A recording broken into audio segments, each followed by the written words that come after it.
Nkwanirizaako gwe munnange akyagyekuumiddeko ensi Buganda anti munnange ensi Buganda akono kwe kwaffe kabanda musoke owennabalanga Bukoba Kyaggwe akaala amatendo nze nkubuuzaako nateera olunaku olwaleero kansuubire nti munnange oli bulungi.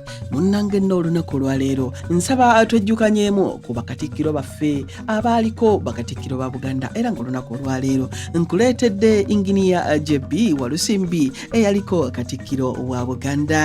Munnange ku lunaku lwa 21 Gatonnya 2028 lwali lwa ssanyu nnyo era nga lwa kitiibwa nnyo mu bulamu bwa Oweekitiibwa John Baptist Walusimbi katikkiro wa Buganda eyali omujja mu biseera ebyo. Ku lunaku Ssaabasajja Kabaka Ronald Muwenda Mutebi II lwe yamukwasa ddamula n'amulagira nti genda onfugireko Obuganda. Olwo Oweekitiibwa John Baptist Walusimbi yali afuuse katikkiro wa Buganda mu kifo kya Oweekitiibwa Gerald Sendawula eyali akuumidde ekifo ekyo omwaka omulamba. Oweekitiibwa Dani Muliika ng'amaze okuwummula. Oweekitiibwa Walusimbi si mupya mu bukulembeze bw'Emmengo, yamala emyaka 14 nga ye muwanika era eno Ssaabasajja gye yamulengerera ng'omusajja omukozi ate nga mwesimbu. Mu bukulembeze bwe Oweekitiibwa Walusimbi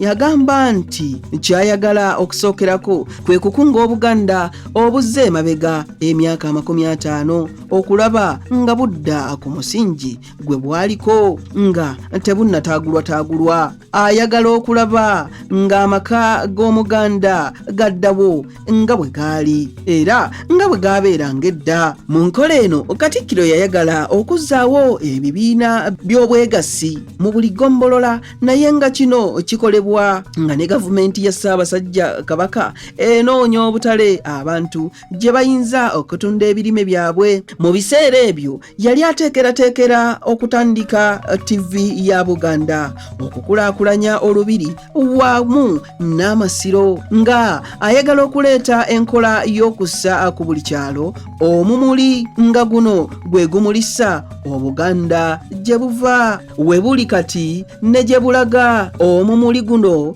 nga gujja kuba omutuuze omusajja n'omukazi nga bano be bajja okukola ng'olujegere wakati wa Mmengo n'ekyalo ate nga bakolagana n'omukulu w'eggombolola n'essaza. Yagamba nti kino kye kiseera ekituufu obutaleka ttaka nagalaale wabula abantu balikozese oba balipangise nga balabira ku Ssaabasajja Kabaka atatunda ttaka wabula apangise. Yagamba nti etteeka ly'ettaka si lyandibadde lisooka wabula gavumenti yandisoose kukola oba kussaawo enkola ku ttaka giyite Land Policy. Olwo n'eryoka erowooza ku kukola etteeka okuba awatali ekyo etteeka terijja kuyamba. Oweekitiibwa JB Walusimbi ng'agenda mu maaso okussa ennyo essira okukulaakulanya ebika okubanga Buganda eyimiriddewo ku bika bwe bigayaalirwa tuba tweziise ffekka.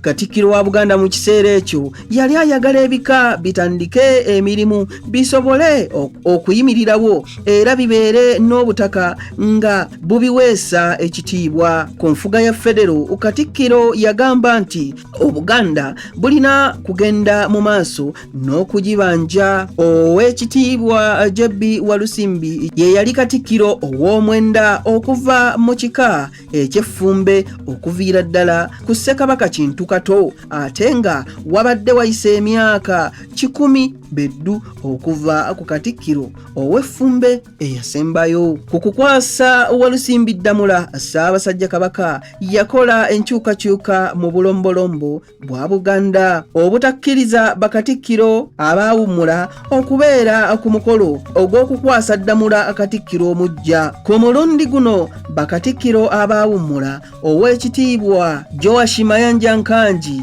Joseph Mulwanya Mulise Mwogerere ne Dani Muliika baaliwo ng'Oweekitiibwa Jebbi Walusimbi akwasibwa ddamula. Oweekitiibwa Jebbi Walusimbi yazaalibwa ng'ennaku z'omwezi 7 omwezi gwa Museenene omwaka 1944 mu maka g'abagenzi Alberiti Kaweesa ne Erina Namaganda Bumera Bakka mu Busiro. Ava mu lunyiriri lwa Kagutema ekyebando mu mutuba gwa Ssebwalunnyo Empambire mu ssiga ly'Amagunda Rwanga Mawokota mu kasolya aka Walusimbi akulira ekika ky'Effumbe Bakka mu Busiro. Abange ebyo nno byensobodde okukutuusaako olunaku olwaleero ebikwata ku bakatikkiro baffe abaawummula era ng'olunaku olwaleero tubadde n'Oweekitiibwa Jebbi Walusimbi.